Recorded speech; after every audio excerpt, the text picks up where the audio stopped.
Hola, bienvenidos al sexto episodio de PLF. Ya estuvimos estudiando algunos temas, más candentes, menos candentes.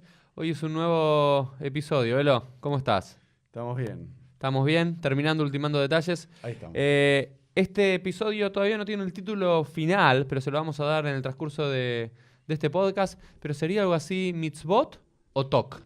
Ese es el nombre. Qué bueno. Mitzvot, cumplimiento de preceptos religiosos o trastorno obsesivo compulsivo. ¿Cómo va, Elo? Y bueno, eso lo nombré en el último. Como lo nombraste, yo dije, vamos a tratarlo. Eso sí, en cada podcast disparamos un tema y después vamos al mismo a tratar de desglosarlo en un par de minutos.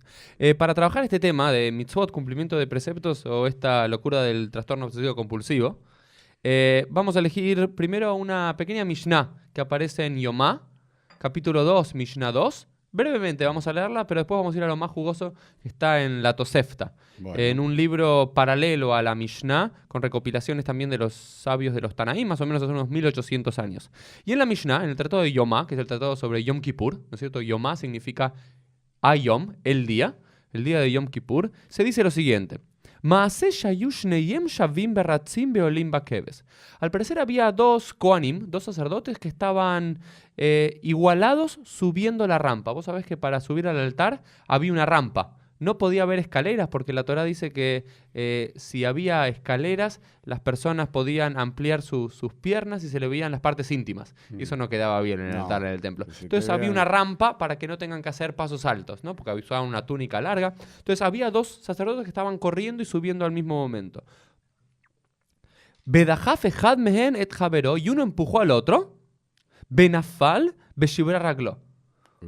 Los dos estaban corriendo igualados. Entonces uno agarra, empuja a su compañero, al otro Cohen, y el otro se cae y se quiebra la pierna. Quiero contarte la génesis de esto porque al parecer que en todos los días del año, excepto en Yom Kippur, que estaba designado el Cohen Agadol para hacer todas las funciones, los Kohanim, el primero que llegaba a la mañana, bien temprano a la mañana cuando despuntaba el alba, al altar, era el que tenía el zhut, el mérito de hacer trumata deshen, de limpiar las cenizas del altar. Claramente el altar era como una parrilla que tenemos al día de hoy, donde después de comer, después de hacer todo, un par de horas después que tenían que hacer, limpiar todo. Entonces, como al otro día iban a empezar con muchos korbanot, con muchos sacrificios, tenía que llegar un Cohen y limpiar. Y al parecer era un mérito muy grande, por lo cual los Kohanim corrían para llegar a eso. Y el primero que llegaba era como que el primero que llegó se gana el mérito de aquel día. ¿Qué es lo que pasó? Codazo. Uno dijo, hoy quiero yo, están iguales. Como estaban igualados, uno sacó al otro para llegar primero y le rompió. ¿Qué es lo primero que te dice esta historia? ¿Qué es lo primero que te refleja esta historia? No había mucho Abat Israel, mucho amor por el prójimo, le pegó un codazo tipo fútbol y lo tiró. Eso vos pensás, dos Kohanim que querían cumplir una mitzvah, pero esta idea de ir y cumplir una mitzvah los llevó directamente ¿a qué? A empujar al compañero para llegar primero y poder rendirle culto a Kadosh Baruj Hu, a Dios. ¿No es cierto? Algo está tergiversado. Después los sabios entendieron que después de esta historia, en realidad, como se peleaban tanto, tenían que hacer un sorteo. Entonces los sabios empezaron a hacer un sorteo para que no sea tan agresivo. Pero la Tosefta, que es también el Tratado de Yomá, como dijimos, la Tosefta son otras recopilaciones de leyendas y de leyes de los sabios de los Tanaim, más o menos es del siglo II, del siglo III, después de la era común, nos trae otra historia, que realmente no es que pasó eso que lo empujó y le rompió la pierna, sino que es mucho peor. Y esta es la historia que quiero trabajar, porque es más jugosa. Dice así, está en Tosefta Yomá, capítulo 1, Tosefta 10. Fíjate que empieza igual que el anterior. Hasta ahí dice mal. Había dos Kohanim que estaban corriendo y subiendo igualados en esta rampa. Dajaf ejad mehen et javero. Hasta acá es lo mismo. Uno empujó al otro. Letoch dalet amot. En los 4 codos. Y ahora vamos a trabajar un poquito qué significan los 4 codos. Esto, si tienes cualquier pregunta, Elo, vos preguntá. Por ahora vamos bien. Natal saquín. Y no solamente que lo empujó, sino que agarró un saquín, un cuchillo. Betacalo belibo y se lo clavó en el corazón. No solo en la historia de la Mishnah, lo empujó y se le quebró la pierna. Claro, ahí parecía penal. Acá lo quiso matar. Digamos. Acá lo mató, ¿viste? Ya está, lo empujaste, ganaste, pero no. Fervor religioso es como que lo llevó directamente a tirarlo y una vez que estaba caído, clavarlo un cuchillo. ¿Sí? ¿Qué hacemos con todo esto? Entonces, algo interesante, estos Dalet Amot, estos 4 codos, parece que era justo cuando estaban por llegar al altar, ¿no es cierto? Estaban como ahí, ¿viste? Claro. El último metro para llegar a la final y lo empuja y le clava. Pero Dalet Amot también es interesante. Y vos que sos Shomer Mitzvot, ¿lo entendés? Que hay un concepto muy general en la halajá general de los Dalet Amot, de los 4 codos. Sí, por ejemplo, eso, ¿a cuáles 4 codos se te refieres? bueno, parece a los 4 codos que está cerca del altar, pero al parecer también es una metáfora de los 4 codos de la halajá. Siempre se habla de los Dalet Amot halajá. Por Claro. ejemplo, que cuando Akadosh Baruj Hu se destruyó el Beit HaMikdash, nos dice la Gemara, en lo la Akadosh Baruj Hu, el Dalet Amot shel halajá bilbad. Dios no tiene en este mundo sino los 4 codos de la halajá donde los judíos observan las mitzvot. Y estos 4 codos, por ejemplo, se dice que uno no puede rezar cerca de un baño a menos que esté a 4 codos de distancia. Por ejemplo, a la mañana se debería lavar las manos antes de poder caminar 4 codos. O, por ejemplo, en Shabbat uno no puede transportar un objeto en la vía 4 pública codos. más de 4 codos. Entonces es una metáfora de la halajá, de la locura de la halajá, de ese espacio, ese cuadrado, como hablábamos Sí. de la halajá. Pero fíjate, esta historia hasta acá es dura. Se va a poner Sí. mucho más dura. Barra Bitzadok ve amad al ma'alot a ulam. Hasta una pregunta. Elo, ¿está muerto o no el que le clavaron el cuchillo? Según lo que lees, ¿sí o no? Parece que sí. Parece que sí, vamos a ver. Va Rabitzadok, ve amad al Ma'alot Aulam, vino Rabitzadok y se paró ahí al Ma'alot Aulam en el medio de un atrio del templo, no se sabe exactamente. Rashi dice que es el Esrat Nashim, que se creó en los tiempos de Ordus, no sabemos exactamente qué es. Ve amar Shmuani, Ajino Beit Israel, Arei Omer, escúchame pueblo de Israel, dice este Rabitzadok. Y cita Claro. Dvarim. Ki imatze halal begomer, quien encuentra un cadáver en el medio del campo, ¿te acordás de la historia de la Egla Arufá? Sí. ¿Sí? Ki imatze halal begomer, veyatzus keneja beshofteja umadedu ubou benimdod. ¿Ok? Y decía, cuando encontraron un cadáver en el medio del campo, alguien se tenía que ser responsable. Entonces tenían que venir a medir de qué ciudad estaba más cercana. más cerca. Si de una o de la otra. Entonces, él cita esta historia de la Egla Arufá para decir, y ahí pregunta él, después de citar esta historia, ¿al mi Raúl le había Egla? ¿A la Ijal o a la Ezrat? ¿Quién Claro. tiene que traer, quién es responsable de este cadáver? ¿El Eijal? ¿Sí? Lo que significa el Eijal, es decir, los Koanim, los sacerdotes que están en el templo, o estaba más cerca de la parte exterior del atrio, por lo cual significa que todo el pueblo de Israel, los sabios que estaban por fuera del templo, tenían que traer. Gaú, Kola Hama Harab Bebejía. Y todo el pueblo empezó a llorar y a gritar por esto que escuchó. ¿Por qué llora la gente? Velo. No sé, uno por la barbaridad que un Cohen mató al otro, o por decir, che, me van a hacer responsable a mí, que se hagan cargo los Cohenim. No sé. Muy bien. Entonces hay 3 lecturas. La primera por el hecho terrible que pasó, es una locura lo que pasó. La segunda es, Rabitzadok dijo esto y al parecer estaba más cerca del pueblo, entonces nosotros tenemos que ser responsables por esta muerte. Y la tercera, digo yo, también la gente puede llegar a llorar, y esta es mi lectura, por la locura que dijo Rabitzadok. El tipo está ahí, todavía no sabemos si está muerto o no está muerto. Vos suponés que está muerto, todavía no lo sabemos. Sí, lo único que me importa es la halajá. Y lo único que le importa es hay la que halajá. hay que medir. Eso, hay que medir, midamos. Con Pará. el Televín, viste, como el fútbol, a ver si está Lo que offside o acaba no. de pasar es una locura, pero bueno, estamos del tema del día de hoy que vamos a debatir sobre el toque de la halajá. Este tipo está midiendo en vez de... Dije, muchachos, lo que está pasando es terrible. Y ahora, si la historia era terrible hasta este momento, se vuelve más terrible. Beajarkaj va Viv Shelatinok. Y después vino el padre de este chico. ¿De qué chico? Del Cohen. No, No. del Cohen que lo habían acuchillado. Sí. Vino el padre del chico que lo habían acuchillado. Lo llaman Tinok, no es un bebé en Sí, la época de no. eso, es un chico. Amarlaem, Ajeinu, hermanos míos, Anika parathem, Adaim bni mefarper besakin lonit ma. Dice, chicos, yo soy su atonement, ¿cómo se dice? Yo soy su expiación. Sí. ¿Sí? Después la Gemara dice, no es que yo soy tu expiación, sino que mi hijo es su expiación. ¿Por qué? Dice, mi hijo todavía no murió, su sangre sigue reverberando, por lo cual significa que el saquín, que el cuchillo ese, no se contaminó, no se volvió tamé. No es solo la locura de medir para ver lo de la Egla Surufá, sino que el mismo padre, en vez de decir, llamen a una ambulancia, llamen a Tzola, llamen a alguien que venga a hacer algo, ¿qué es lo que se preocupa? Porque el cuchillo no se impurificó. Y te hago una pregunta que antes no habíamos pensado. ¿De dónde es este cuchillo? ¿Qué te imaginas que se hacía con este cuchillo? Y no, para los sacrificios, para matar a los animales. Para los animales, que es la idea es que este mismo cuchillo que tenía que ser un acto de piedad para Dios, de hacer una shejitá de un animal sagrada para Dios como un regalo, una ofrenda. Otro día podemos discutir también de los sacrificios de animales, pero es el podcast de hoy. Fue usado ¿para qué? Para matar a una persona. Y el padre del chico, en vez de decir, tápenle herida, hagan algo, fíjense si mi hijo está bien, se preocupa por si el cuchillo, que digan, saquen el cuchillo rápido, porque según la halajá, si un cuchillo, si cualquier material entra en contacto con un muerto, queda impurificado. Y vos no podías tener impurificado. Aquel cuchillo gritabas por los corbanos, entonces dicen, antes de hacer cualquier cosa, saquen el cuchillo, no se preocupen por mi hijo no murió. Él puede ser su expiación, saquen el cuchillo rápido. Estamos en un ambiente de locura. Pero acá, los sabios de la Tosefta dicen algo que quizás nos trae un poquito de Najat Ruach a nosotros, un poquito de tranquilidad. Le lamdejá, para enseñarnos a todos nosotros, Shetumata Sakin Kashela Emle Israel Yoter Mishfihut Damim. Para enseñarnos a todos nosotros que en aquel momento de la historia, la pureza o impureza de los objetos rituales, en este caso del cuchillo, era más importante para la gente que Shfihut Damim, que el derramamiento de sangre.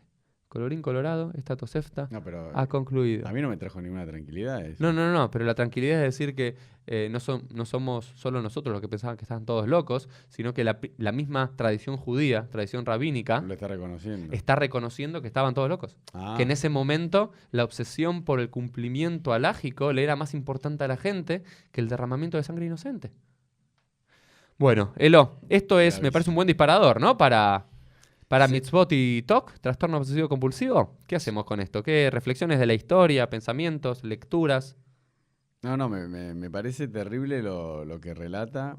O sea, porque ¿cuáles son los hechos para hacer el repaso? Primero, que bueno, no es que le puso un codazo, o sea, se lo puso, pero cuando se cayó le clavó el cuchillo. Exacto, esta es la relectura de la Tosefta, que es mucho más cruda que la Mishnah. La Mishnah se dice en este caso que es como que la Mishnah limpiaron un poco la Tosefta, que al parecer la historia original era la Tosefta, pero los sabios de la Mishnah, Rabbi Yehuda así cuando lo estaba editando, dijo, es un poquito fuerte, que le pegó un codazo, vamos a limpiar todo lo otro. Pero la Tosefta, gracias a Dios, Baruch Hashem, recogió esta historia. No, por eso está, que le pega el codazo, que le clava el cuchillo, que después viene uno y dice, no, a ver, ¿de quién es la culpa? Si es del pueblo o de los Kohanim, hay que medir. Y después viene el padre y dice, no, pará, antes de medir, sáquenle el cuchillo rápido, porque a ver si se impurifica el cuchillo. ¿Cuál era el problema si se impurificaba el cuchillo?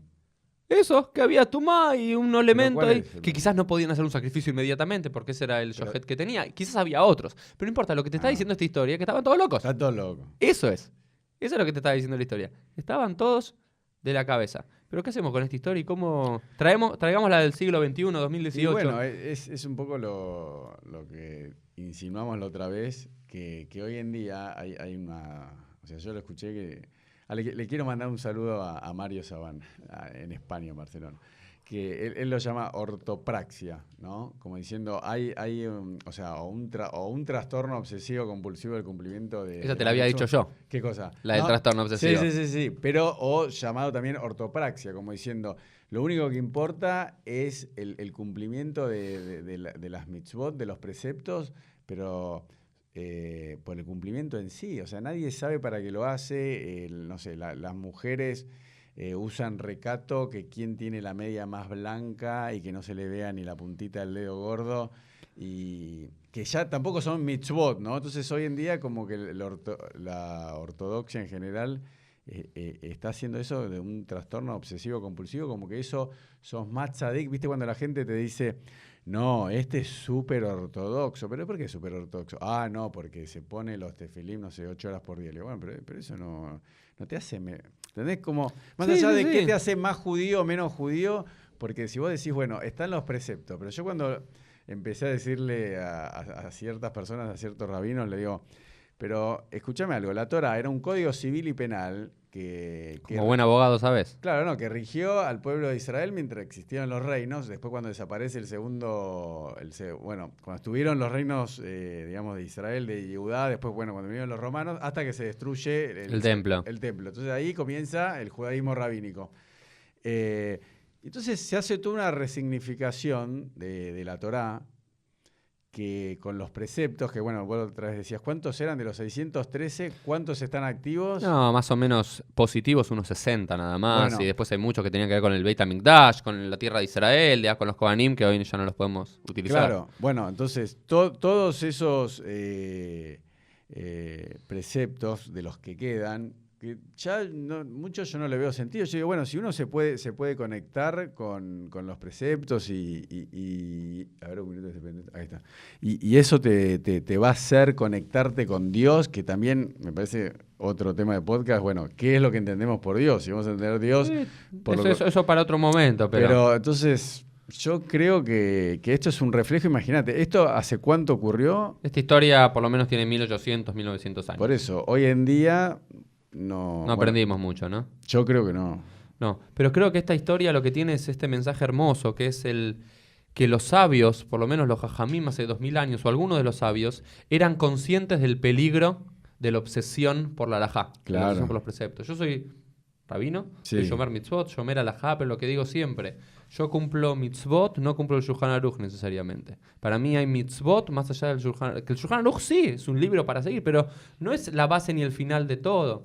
Y lo que como judío y también como amante de la historia y el desarrollo de la halajá, lo que se ve es esta transformación desde una mitzvah que es un concepto general, ¿sí? Hasta después en la Mishnah un poquito más definido, en la Gemara con temas un poquito más definidos, y después en todos los códigos medievales cada vez se definen y se vuelven más detallistas. Sí. El código, claramente el código de Sefer Mitzvot Dolot o Sefer Mitzvot Katan son códigos del siglo IX, del siglo X, que son un poquito detallados, pero tampoco tanto. No te dicen exactamente cómo te tenés que sentar, cuántos minutos, cuántos segundos. Exacto. Y demás. Después, el Mishneh Torah del Rambam es un poco más detallado, pero todavía no tanto. Te dice hay que rezar tantas veces por día, una cosa, pero no es obsesivamente detallado. Después vos el Shulchan Aruch, con el comentario del mapa, Claro. del Rema, todavía es más detallado. Y si vos después vas a los comentarios, los Nosei Keilim, los comentaristas que del Shulchan Aruch, de los siglos XVI, XVII, XVIII, XIX, XX, cada día son más detallados. Y ahí hasta te dicen, por ejemplo, entre una brajá y otra no tiene que pasar más de 2 segundos. ¿No sé? Por ejemplo, Sí. o cosas así. Digamos, no sé, la otra estaba viendo algo de las brajot y cuando ves un relámpago y si escuchas un trueno en el mismo momento, si puedes usar las dos brajot juntas sobre estos procesos naturales, ¿cuántos segundos puede haber de diferencia? No se pueden dar 3 pasos, 4 pasos sin kipá, Sí. son los 4 codos, Claro. los Dalet Amot, y entendido, digamos, en vez de entender, o por ejemplo cuando la Gemara dice que uno tiene que pedir perdón 3 veces en Yom Kippur, toman ese 3 como el número seguro, entonces tienen que pedir seguramente tu amigo turco y demás, te dice 3 veces, te pido perdón, te pido perdón, te pido perdón, mejilá, mejilá, mejilá, 3 veces, en vez de entender que es un concepto, y lo llevan a la obsesión del detalle. Entonces, y eso es con absolutamente todas las líneas del pensamiento judío. Y lo que está pasando es, en vez de entender la mitzvah, el concepto valioso de conectarnos con Dios, sí, de conectarnos con Akadosh Baruj Hu, de conectarnos con el prójimo, de conectarnos con la naturaleza, de conectarnos con esto, transformamos todo ese hermoso sistema que son las mitzvot para ayudarnos a vivir una vida más plena. ¿Qué son las mitzvot? Y otra cosa que a mí ya me hace pensar es que uno dice, yo decía, viste que hay un concepto, no me acuerdo dónde se trata, que dice, bueno, Dios también se pone tefilim, ¿no? Como, sí, ¿no? Hay un en Brajot hay una subida. Y se preguntan después qué tiene escrito Akadosh Baruj Hu. Claro, entonces yo digo, la verdad, a mí me parece que a Dios no le importa los preceptos, para nada. Es un invento del ser humano, que si de esa manera, ¿no? O sea, una persona se vuelve más espiritual, se vuelve mejor persona, se conecta con, no del Dios infantil, que es bueno, es malo, tiene barba, te castiga, te mata, te premia, sino, no sé, con el Ora Ein Sof, con el infinito, con la fuerza, la energía. La naturaleza, la energía. La universal, un concepto mucho más metafísico, ¿no? Que el antropomórfico de Dios, que yo por lo menos entiendo que es el que se transmite. Bueno, si eso te sirve, yo por ejemplo, sabes, hago triatlón, ¿no? Entonces yo, por ejemplo, yo me depilo las piernas, uso calza cuando ando en bicicleta, me pongo un casco, todo combinado, todo de marca. ¿Eso me sirve para andar más rápido?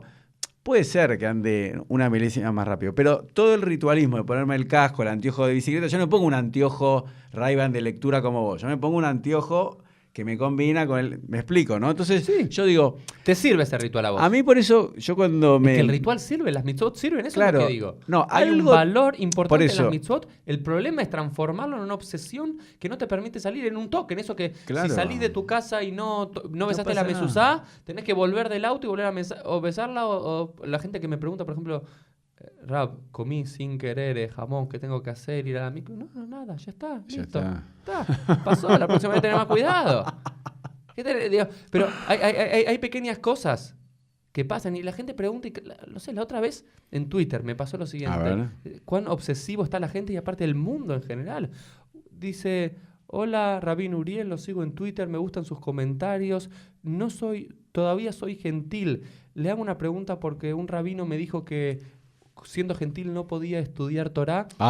No sabía si iba a ser yo castigado y si podía seguir leyendo sus tweets o debería sacarlo de mi cuenta. ¿Por qué es Torá? ¿Por qué es Torá o porque...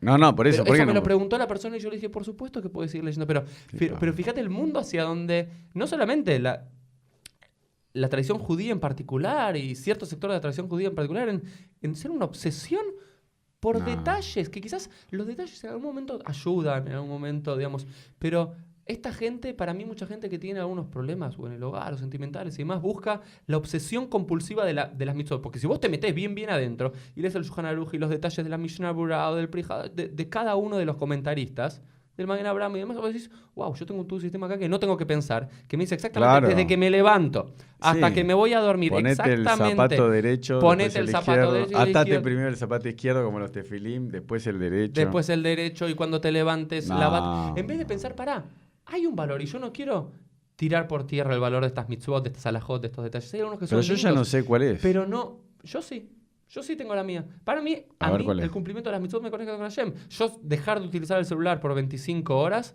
durante Shabbat me parece una experiencia espectacular. Controlar y saber que hay ciertas comidas que como y que no como me parece espectacular. Tener un ritual todos los días, decir el Shema Israel con los tefilín puestos, a mí me conectan con algo. Exactamente qué, hablemos el otro día, pero me conectan. Hay valor en los rituales. Hay valor en los rituales nos ayudan. Somos personas de costumbre que los rituales nos ayudan a conectarnos también con lo que hacían nuestros antepasados, con lo que hace un judío en otro lugar del mundo, ¿sí? Y cada uno tiene que ir entendiendo el sentido de ese valor. Pero la cuestión es no volverse obsesivo con pequeños detallitos. Por ejemplo, hay gente que se vuelve loca. Un ejemplo clásico. En la mesa de Shabbat supuestamente no tiene que haber un efsek, no puede haber diferencia, y también en Hol también, pero realmente más en Shabbat cuando comemos entre todos juntos, entre hacer netilat yadayim, el lavado de manos, y comer la jalá, comer pan. No puede haber efsek porque tiene que haber dos juntas. Y después te dicen algunos, en estos obsesivos, no pueden pasar más de 10 segundos, o uno tiene que ir con los ojos cerrados, o tiene que tener las manos de frente. Y entonces, por ejemplo, pero la jalá que le tenés que poner en Shabbat, sal, ¿no? Entonces vos tenés una mesa grande y demás, cuando la persona está por haciendo, todos hicieron netilat yadayim, ¿no? La persona está por haciendo la brajá y se olvidó de poner la sal, todo el día, cada uno, viste, como sin hablar y demás, en vez de decir, pasame la sal, poné sal. Y el Rambam te dice, eso no es un efsek porque estás hablando del momento, no es que te empieces a hablar de política y de deporte. Pero cada vez, todas esas tradiciones más liberales que las existen, bueno, pero te puedo decir algo que están anuladas por conceptos más cerrados y fundamentalistas y detallistas. Está bien, pero vos diste en la clave, porque te voy a marcar dos cosas que vos dijiste. Uno, que la gente no piensa, ¿no? Al seguir el ritual y la mitzvah, la gente no piensa porque dice, hay que hacer esto, ¿entendés? No sabe ni por qué se hace. Y segundo, hay tanta ignorancia de los rabinos y de los feligreses que si alguien supiese y le hiciesen estudiar el desarrollo de la todo, le dice, no, perdón, señor, estamos hablando de eso, como ahora estamos filmando un podcast, ¿no? Entonces imagínate que vos digas, no, como estamos concentrados, y vos no me puedes decir, che, como me pasó Elo, te olvidaste de grabar por las dudas el audio aparte, o esta cámara no está encendida, y vos me empieces a decir, ¿o no? Es lo que vos estás diciendo. Si la sal tiene que ver, ¿no es mejor decir, cariño, tráeme la sal, ponémela acá, y digo la brajá que estamos, ¿viste? Entonces, ¿pero por qué? Porque, por ejemplo, lo que vos dijiste... Pero eso es alajá, ¿no? Pero yo no lo sabía y no lo sabe nadie porque no lo estudian, no lo estudian de curiosos... Pero tampoco los rabinos lo enseñan, ni es responsabilidad de los rabinos. Pero eso es lo que te digo, los rabinos no lo enseñan, la gente no lo estudia por sí sola. ¿Por qué? Porque también está, hoy en día me parece que está como hasta prohibido, no sé si prohibido, pero no sé cómo decirlo, que estudie solo, pues dicen, no leas solo porque es peligroso, porque vos lo puedes interpretar para lo que querés. Claro. ¿Qué es para lo que querés? Como te decía en otros podcasts, que piense, porque cuando vos pensás un poquito, decís... Ayer... ¿Sabés que eso te quiero contar algo? Eso era uno de los grandes peligros cuando Rashi hizo su comentario al Talmud, que lo hizo mucho más accesible. Rashi lo que hizo en el siglo XI, porque el Talmud en sí es muy poco accesible y sí o sí necesitabas a un rab, alguien que viniese de la tradición oral para enseñarte. Entonces, el pensamiento autónomo era muy difícil porque el rab te enseñaba. En cambio, Rashi lo que hace es eliminarte la gebruta. Vos podés estar estudiando la Gemara más los comentarios de Rashi. Igual estamos tan atrasados que ni siquiera hoy la gente entiende Rashi, entonces también necesita un rab. Pero lo que hizo Steinsaltz, por ejemplo, ¿sí? O Artskoll y demás, o Schottenstein, de traducir todo digamos, sacó la necesidad, pero hay un peligro de ciertos círculos rabínicos de todas estas tradiciones populares. Dicen que es peligrosísimo. ¿Por qué? Porque la gente saca sus conclusiones o hace sus propias lecturas. ¿Y cuál es hay el una problema? brajada de eso. ¿Pero hay una cuál es el problema? Bueno, es el miedo de perder el poder. Bueno, siempre volvemos a lo mismo. Ok, siempre es eso. Pero lo que digo es, yo te quería dar otro ejemplo. Por ejemplo, mi mujer, una vez estudiamos con mi mujer en Israel con un grupo de rabinos y mujeres de rabinos. Un shiur sobre el desarrollo de los tiempos de separación entre carne y leche, ¿no? Como hoy te dice cualquier cosa, ¿viste? No, ¿comiste carne? No hay que esperar 6 horas. 18 horas. O 18 horas, 24 horas, no. Pero hay unos hasidim, hay unos místicos que esperan 24 horas. También llegaste una hora más tarde. Eso también empieza más tarde, pero eso, cada tema en particular. Pero la cuestión de decir, tenés que esperar sí o sí. Vos escuchaste esto, 6 horas, ¿no? Como 6 horas, como si en la Torá a cada 2 Baruj Hu hubiese puesto, si comés carne, leche, 6 horas. Y no, te dice, la propia Gemara te dice que había minag de las personas que eran comer, lavarse los dientes o cambiar el mantel. Comían carne, se lavaban los dientes o el mantel, lo que fuese, y después ¿qué hacían? Comían leche. Y había un rabino en particular que era muy piadoso que esperaba 24 horas. Y el hijo de ese rabino, que era un poquito menos piadoso, esperaba de una comida a otra comida. ¿Cuánto es de una comida a otra comida? Y después calcularon, puede ser 4, 6 horas y demás. Y había los judíos de Holanda, por ejemplo, se dice que esperaban 1 hora. Sí. Entonces, yo siempre decía eso. Que sos judío holandés. No, pero yo digo, esta obsesión de decir, pará, acaba de comer carne. Si querés, ¿sabes qué? Espera un rato, un tiempo. La idea es esperar un tiempo. Tú pensás que la misma comida, no mezclar carne con leche. Vos sos vegano, no tenés ese problema. Yo como carne, pero yo te quiero contar algo. Es decir, yo como carne. Después yo veo gente que está esperando en el reloj 5, 4, 3, 2, 1. Puedo comer leche, me puedo comer helado. Pará, no esa es la idea de la halajá. ¿Cuál es la idea de la halajá, de la mitzvah? ¿Comiste carne? Espera un poco. Cambia la comida, cambia el contexto, salí afuera y demás. Si pasó 1 hora, 2 horas. No, lo que pasa es que esa gente. No pasa nada. No, pero la cuestión es tiene miedo. No, pero ¿sabes lo que pasa? Esa gente, si no espera 6 horas, y yo he visto rabinos que le dicen, no, vos tenés que esperar 6 horas. Y lo cuentan así como No, pero reloj. No cumplirían nada. Porque, ¿entendés lo que te digo? Cuando vos haces algo tan forzado que si un día ya dijiste 5 horas y media, que te dicen, bueno, hoy esperaste 5 horas y media, mañana 4, mañana 3, mañana 2 y mañana. De eso a la cocaína y a la. Claro, un solo paso. Claro, mañana comés carne con leche. Y yo, por ejemplo, cuando siempre me hablaban del kasher, que yo siempre dije, me parece una mafia, no tiene fecha de vencimiento, no sabes dónde se elaboró, te cobran lo que quieran. Yo cuando me empecé a tomar conciencia de la salud, dije, no, yo quiero comer mejor y me di cuenta que, yo dije, no, empecé a ser vegetariano. Bueno, de verdad fui vegano de un día para el otro. Pero entonces yo le decía, mira, la realidad es que... Es una forma de kashrut. No, por eso yo digo... Es la forma más ideal. Yo soy más... Es la forma más ideal. Por eso yo digo, en la época de Noah, hasta la época de Noah, dicho por la Torá, teóricamente eran todos vegetarianos, por lo menos. Comer los productos de la tierra y demás, pero los animales no sabían. No se mataban los animales. Entonces yo digo, eso, por ejemplo, hoy los rabinos, que son todos gordos con 500 de colesterol, no hay una conciencia, no, pero es la verdad, pero no hay una conciencia de la salud, que a mí la gente me decía, che, pero, es una mitzvah. Pero por eso, pero es kasher, pero comer esa carne es kasher, pero digo, no es saludable. ¿Seguro? Entonces yo digo, yo soy vegano y la verdad no me interesa el kasher, yo digo, yo estoy por encima del kasher porque todo lo que como es kasher, si yo como todo alimento que esté hecho en mi casa y me lo hago yo mismo. Entonces, ¿a qué voy? Volviendo al tema del TOC. A mí me parece, como te decía, yo tengo estos conceptos fuertes, y lo digo acá delante de mi hijo que está detrás de cámara, es el tema de las mitzvot. Yo realmente, o sea, yo lo que digo es, yo sigo discutiendo, pero trato de quedarme dentro del Shulchan Aruch, ¿no? Porque si no la discusión es como que tengo una familia, tengo hijos y tengo que tener un marco. Entonces, yo Shabbat respeto. Yo lo digo ahora públicamente en el podcast. Yo en Shabbat empecé a correr. A mí me decían, no se puede. No te puedes meter en la pileta. Digo, perdón, me mudé a Nordelta, pues no puedo meter en la pileta. No, porque la malla si se seca no te puedes secar con la toalla porque estás estrujando. Le digo, vos no te preocupes. Yo voy a la pileta, no me importa lo que piense Dios. Si yo agarro una toalla... Es que no es Dios. No, pero digo, flaco, que venga Dios y que me castigue, que me tire un rayo mientras estoy en la pileta. Yo desde que me mudé a Nordelta me meto a la pileta en malla, tomo sol, Invítame y yo vengo, Sí, porque no pará, hay problema con la si halajá. no se puede sacar la malla, no te Pero puedes... los rabinos vos consultame a mí, Está lo bien, hablamos y y te hago después estudiar, te digo yo que no hay digo, problema. yo voy a correr. No es el espíritu de Shabbat, no podés transpirar todas las pavadas que me quieran decir. Digo, yo voy a la pileta, yo corro. Váyase.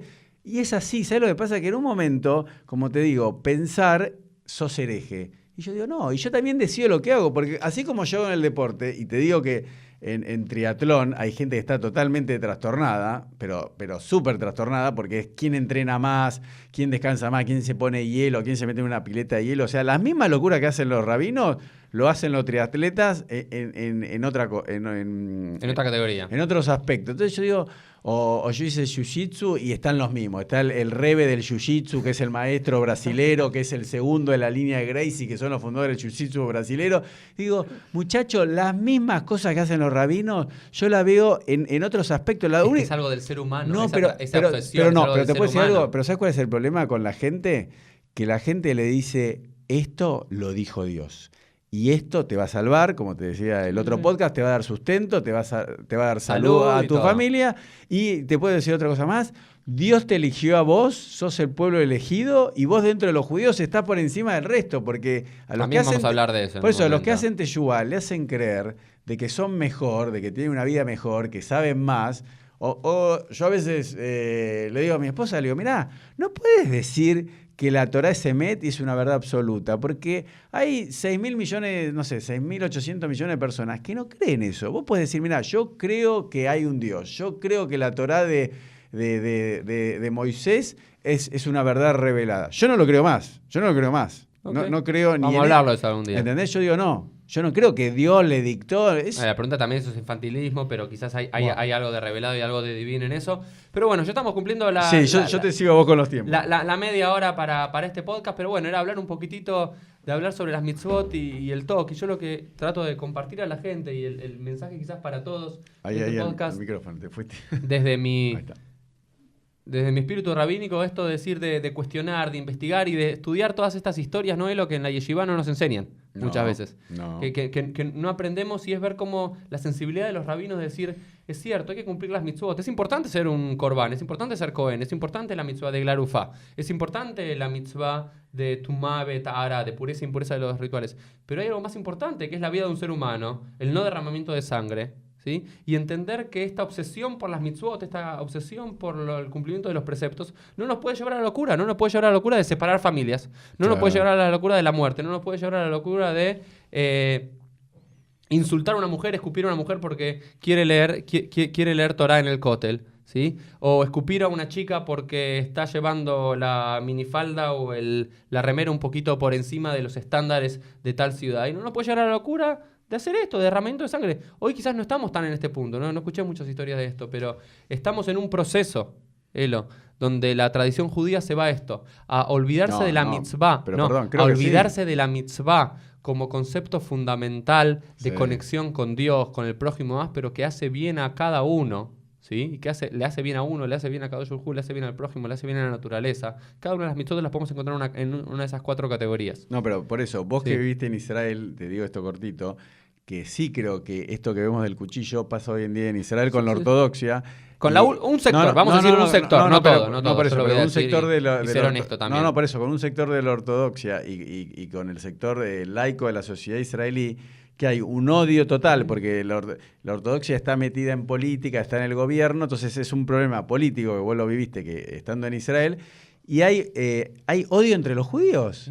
Pero digo, de los laicos... Por ejemplo, Perdón, de los laicos y los ortodoxos, los dos son culpables, pero digo...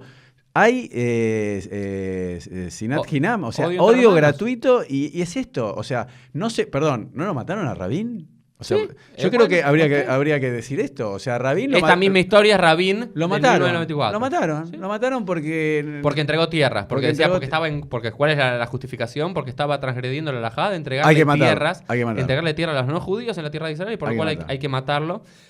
Acá tenía que ver con dos Kohanim que querían cumplir mitzvot, es decir, como que tenían este fervor religioso. Pero lo que no nos puede llevar nunca el fervor religioso es olvidarnos de nuestra humanidad, de olvidarnos de nuestra moral, de nuestra ética y de nuestros principios fundamentales que van por encima y por detrás del cumplimiento metódico del halajá. Y lo que los deseo a todos, a vos, Elo, a mí y a todos los que nos están viendo y escuchando, es que podamos siempre cumplir mitzvot. Las mitzvot hay que cumplirlas. Quizás la mitzvah y no el pie de la letra del Shulchan Aruch, y se le puede buscar una vuelta, y otros rabinos que decían otras cosas, otras interpretaciones más laxas de cómo cumplir esa mitzvah, y no en la obsesión del detalle, sino que hay que decir brajot. Tienes que esperar 2-3 segundos. Bueno, pará, relájate un poquito. Hay que decir brajot, ayudan, hay que respetar Shabbat. Exactamente cada minutos y demás, no, pero está bueno desconectarse un día. Está bueno cumplir kashrut y saber que uno no puede comer todo y que no puede hacer cualquier cosa. Exactamente qué sellito no, este rebe me dijo que sí, es glad kosher. Sí. Halab, Israel, Bishura. Relájate un poco. Lo que tenemos que hacer es cumplir mitzvot, pero un poquito más relajados y con más sentido. Esto es lo que quería compartir con todos ustedes hoy. Nos vemos en el próximo podcast de PLF. Bueno, muchas gracias.